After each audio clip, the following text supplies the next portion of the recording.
Hello दोस्तों, नमस्कार। SM किसी चैनल में मैं आप सब का दिल से बहुत बहुत स्वागत करता हूं। अगर आपने पहली बार विजिट किया ज़रूर चैनल को सब्सक्राइब कर लेना।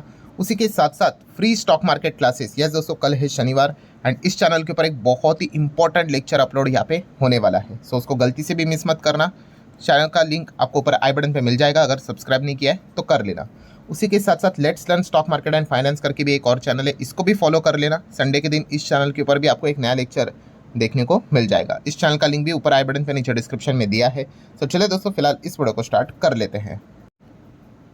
सो ठीक है दोस्तों, अभी हम लोग आ चुके हैं बिल्कुल हमारे नॉर्मल स्क्रीन के ऊपर। एंड दोस्तों, आज के दिन एक्सपेक्टेड ही था कि अच्छी खासी गिरावट होने वाली है, क्योंकि मार्केट खुलने से पहले ही कुछ हम लोग को हिंट्स यहाँ पे मिल चुके थे। पर हम देख सकते हैं दोस्तों, गिरावट और भी ज़्यादा ब्रूटल हो गई। सेंसेक्स की अगर बात कर ले, 2.25% यहाँ पे टूट गया। निफ्टी 50 की बात कर ले, अगेन ऑलमोस्ट 500 पॉइंट टूट गया। 2% के आसपास की गिरावट, शुरुआत से लेकर अंत तक कोई कमबैक नहीं, बस लोअर लो काट काट कर मार्केट यहाँ पे नीचे ही जा रहा था। वो तो 3:30 बज गए, इसलिए बाजार बंद हो गया। अगर मार्केट अगर सपोज ऐसे रात के 9 बजे तक चलता रहता तो भाई ये तो और नीचे नीचे जाने के ही मूड में था। पूरी तरीके से बियर का डोमिनेंस हम लोग को देखने को मिला है। सारी खबरें बियर के ही फेवर में हम लोग को देखने को यहाँ पे मिल रही है। पोर्टफोलियो की तो क्या ही बात कर ले, किसी का भी पोर्टफोलियो अगर देखा गया दोस्तों तो अच्छी स्थिति में नज़र यहाँ पे नहीं आ रहा है। लगातार डैमेज हम लोग को डे बाय डे देखने को यहाँ पे मिल रहे हैं। ठीक है, अच्छी बात यही है कि अब सैटरडे संडे मार्केट खुलेगा नहीं तो पोर्टफोलियो भी गिरेगा नहीं।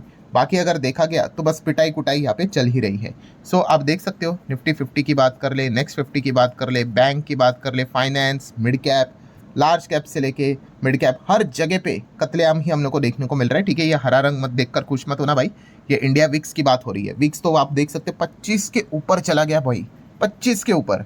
ठीक है, ये क्लियर कट इंडिकेशन देता है भाई कि सिचुएशन कितनी खराब हम लोग को देखने को यहाँ पे मिल रही है। देन स्मॉल कैप भी आप देख सकते हो, 2-2% यहाँ पे गिरावट चल ही रही है।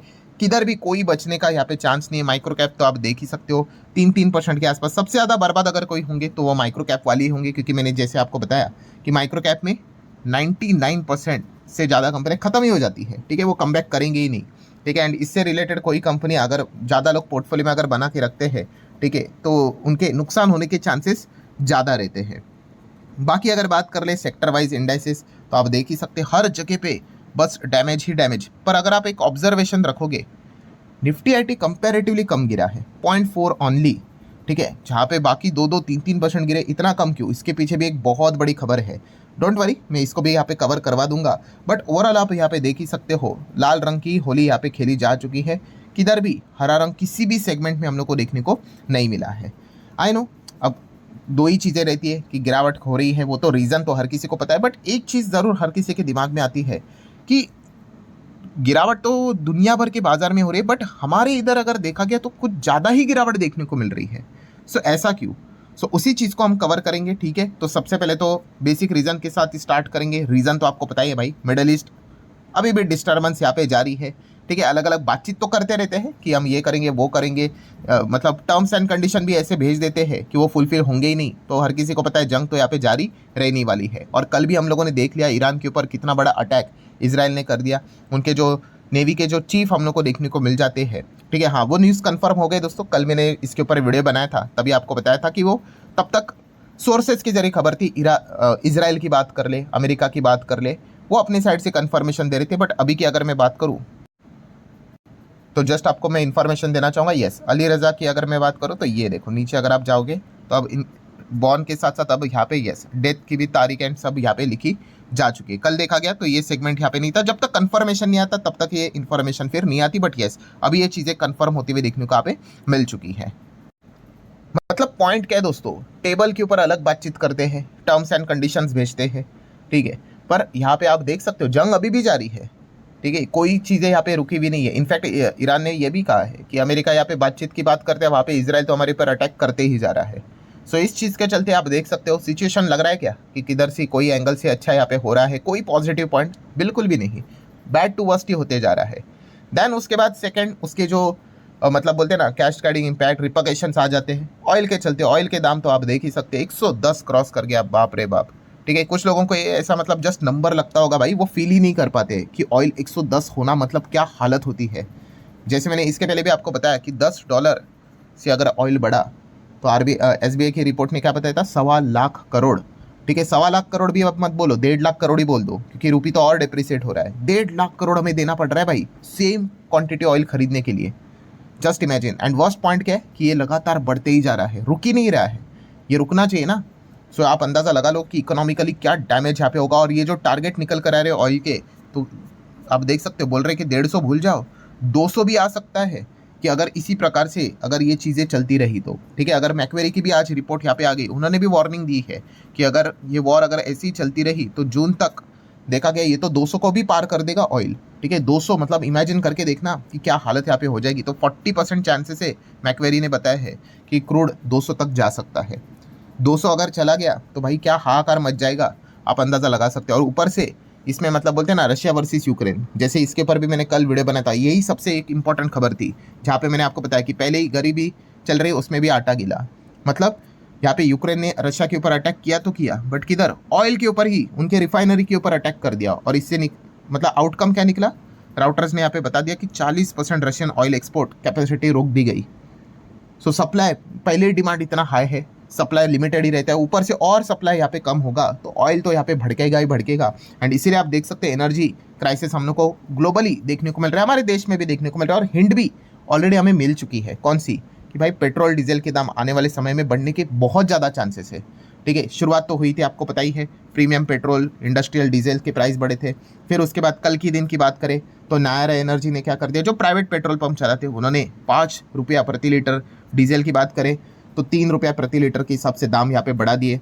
ठीक है, देन गवर्नमेंट की बात कर ले, अभी आज के दिन की बात करें, आपने देखा होगा कि उन्होंने एक्साइज ड्यूटी पेट्रोल और डीजल के ऊपर कम कर दी। ये क्यों हो रहा है, क्योंकि हर किसी को पता है भाई कि पेट्रोल डीजल आने वाले समय में बढ़ने के काफ़ी ज़्यादा चांसेस होंगे। अभी सरकार जितना हो सके अपने साइड से वो चीज़ों को बर्डन लेने की कोशिश यहाँ पे करेगा, बट मैंने आपको क्या बताया, एक लिमिट होता है, सरकार को भी वो लिमिट पता होगी कि भाई कितने समय तक क्रूड का दाम कितना रहेगा। ये अगर 150 चला गया तो बर्दाश्त करना फिर मुश्किल हो जाएगा। फिर एक ही ऑप्शन है कि इसके प्राइस क्या कर दो, जनता को पास ऑन कर दो।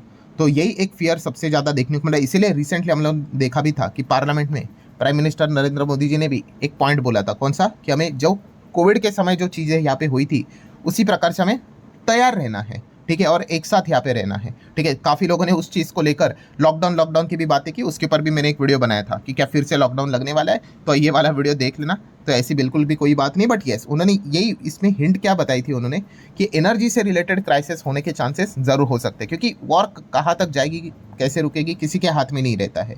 एंड अगर ये ऐसे ही चलती रही, ठीक है, रशिया यूक्रेन देख लीजिए कितना समय हो गया, 3-4 साल ऑलमोस्ट अभी हो गए, तो सिचुएशन काफ़ी गंभीर यहाँ पे हो सकती है। सो इसी सिनेरियो में हो क्या रहा है दोस्तों, लगातार बाजार, बॉटम लाइन क्या है कि यहाँ पे बियर वालों के पास इतने रीजंस है, आराम से वो मार्केट को यहाँ पे तोड़ रहे हैं। ऐसी सिचुएशन में कौन बाइंग करेगा, तो यही एक चीज़ हम लोग को देखने को मिल रही है। एंड देन दोस्तों तीसरा वाला पॉइंट जिसने कमर ही तोड़ दी हमारी, वो है गिरता हुआ रुपया। ठीक है, क्रूड खरीदना है, रुपया लगातार नीचे जा रहा है। और ये जो आप पूछते हो ना कि हमारे बाजार में ज़्यादा डैमेज क्यों, तो इसके पीछे का रीज़न ही यही है कि रुपया आप देख सकते हो दोस्तों, अब तो 95 का लेवल भी ज़्यादा दूर नहीं है भाई। जो सिचुएशन है just a matter of time, ठीक है, कि कब होगा, आज होगा, कल होगा, परसों होगा, हो जाएगा। पर प्रॉब्लम यहाँ पे क्या है दोस्तों, कि जैसे कि अगर हम हमारे पड़ोसी मुल्क की बात कर ले, कौन है, चाइना। चाइना के साथ इन्वेस्टर्स के हिसाब से भी कंपटीशन चलता है कि पैसा इंडिया आएगा या फिर चाइना जाएगा। अब चाइना की भी करेंसी है युआन, तो क्या वो डेप्रिसिएट हो रही है, तो हो रही है, बट कितना, बहुत ही कम। अब देख लो $1 के हिसाब से 7 चाइनीज़ युआन हम लोग को देखने को मिल रहे हैं। ठीक है, एंड अगर मैं इसको कैलकुलेट भी कर लूँ तो आप देख सकते हो 5 साल का डेटा दिखा रहा हूँ दोस्तों, कितना डिप्रिसिएट हुआ है, 5.5%। कितना, 5.5%। और वहीं पे अगर हम हमारी करेंसी की अगर बात कर ले और उसका अगर मैं 1 साल का डेटा ले लूँ डॉलर के अगेंस्ट, कितना डिप्रिसिएट हो चुका है, 10.5%। और 5 साल का डेटा अगर मैं ले लूँ तो 5 साल का डेटा कितना है, बाप रे बाप, ऑलमोस्ट 30%। तो चाइना की करेंसी की अगर बात कर ले 5 साल में वो ऑलमोस्ट 5-6% ही डिप्रिसिएट हो रही है, और हम 5 साल में 30% डिप्रिसिएट हो रहे हैं। करेंसी की वैल्यू हमारी लगातार हम खोते जा रहे हैं। सो इसीलिए हमारे बाजार में ज़्यादा गिरावट है, क्योंकि पॉइंट नंबर 4 जो विदेशी इन्वेस्टर है, ठीक है, उनके पोर्टफोलियो की तो लंका लग जाती है। ठीक है, मतलब आप इसका लॉजिक समझते हो ना कि करेंसी डिप्रिसिएट मतलब क्या, कि अगर इंडिया की अगर बात कर ले, विदेशी इन्वेस्टर ने पैसा डाला है एंड अगर उसको 100% रिटर्न्स नज़र आ रहे हैं, ठीक है, तो एक्चुअल में जब उसके रिटर्न्स उसके हाथ में आते हैं, फॉर एग्जांपल ऐसे लिख देता हूँ, 50% ही आ रहे हैं, 50% टैक्स में चला जाता है, नहीं तो जो एक करेंसी डिप्रिसिएट हो रहा है। पहले उन्होंने निवेश किया था 70 था, अब तो 95 आ गया रुपया। सो उनको तो डॉलर लेके जाने, तो उनको कम पैसे मिलते। तो दिखने के लिए आपको लगेगा कि 100% रिटर्न है किसके, एफआईएस के इंडिया में, बट एक्चुअल में 50%। वहीं पे अगर वो चाइना में निवेश करते हैं और अगर उनको 60% रिटर्न मिल रहे, तो आप ऊपर से क्या बोलेंगे, अरे चाइना में 60 ही बना, इंडिया में तो 100 बना, बट वहाँ पे वो 60 का 60 घर लेके जाएंगे। सो नेट रिटर्न जो है, नेट कहाँ पे अच्छे बन रहे, चाइना में बन रहे। इंडिया में आप देख सकते हैं हमारे इधर काफ़ी कम हो रहे हैं because of taxation and currency depreciation लगातार डॉलर के अगेंस्ट जो हो रही है। सो ये सबसे बड़ी फसाद की जड़ यहाँ पे बन चुका है। एंड प्रॉब्लम क्या है, जैसे मैंने आपको बताया, यस ये प्रॉब्लम लगातार कंटिन्यू होते जा रहे, रुपये तो गिरते ही जा रहा है, गिरते ही जा रहा है, गिरते ही जा रहा है, सेंचुरी भी लगा देगा। तो जितना ही गिरेगा उतना ज़्यादा फॉरेन इंस्टीट्यूशनल इन्वेस्टर और दलाल के माल यहाँ पे बेचते ही रहेंगे। सो यही चीज़ के चलते हमारे इंडिया में ज़्यादा बिकवाली देखने को, बाकी अदर रीजंस तो चल ही रहे भाई। जो सिचुएशन है उस हिसाब से इन्फ्लेशन बढ़ने का खतरा है, ठीक है। एक बार पेट्रोल डीजल के दाम अगर बढ़ गए, मतलब सरकार ने अनाउंसमेंट अगर कर दिया, अभी तक नहीं हुआ है, ठीक है, अभी भी कोशिशें चल रही है जितना हो सके भाई, ठीक है, बट जैसे मैंने कहा कि एक लिमिट होता है। एंड जैसे अगर ये हो गया अनाउंसमेंट कि 1-2 रुपये से भी बढ़ गया, तो उस दिन मार्केट तो पूछो ही मत कि किस लेवल की गिरावट दिखा देगा, क्योंकि वो इन्फ्लेशन को बढ़ा देगा। ट्रांसपोर्टेशन महंगा तो हर चीज़ महंगी, खाना पीना, इलेक्ट्रॉनिक, सब कुछ। सो इन्फ्लेशन बढ़ेगा। और करंट सिनेरियो ऐसा है दोस्तों कि इंटरेस्ट रेट कट, ये तो कट ही कर दो भाई, भूल ही जाओ, भूल ही जाओ, ठीक है। इनफैक्ट आरबीआई को अपना स्टांस भी चेंज करना पड़े।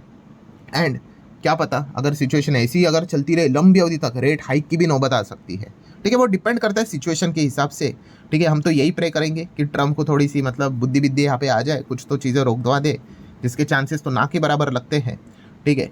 वरना यहाँ पे मतलब बोलते हैं ना कि कंक्लूजन क्या है दोस्तों, कि हर किसी को पता है कि बैंड तो यहाँ पे बजने ही वाली है। मतलब इतनी सारी नेगेटिव खबरें हैं, ठीक है, किधर पॉजिटिव खबरें तो यहाँ पे आती ही नहीं है। आखिरी पॉजिटिव खबर कौन सी थी, बस ट्रम्प ने अनाउंस किया था कि मैं उनके एनर्जी को टारगेट नहीं करूँगा 5 दिन तक, दैट्स इट। वही एक दिन था जब गिफ्ट निफ्टी और पूरे दुनिया बाजार भर के बाजार भागे थे, ठीक है। बट उस वीडियो में भी मैंने आपको बताया था कि भाई वो तो एक पोस्टपोनमेंट उन्होंने बोला, कैंसिल नहीं बोला है, ठीक है। उसके बाद अलग सा स्टेटमेंट आ जाएगा, वापस बाजार में पैनिक फैल जाएगा।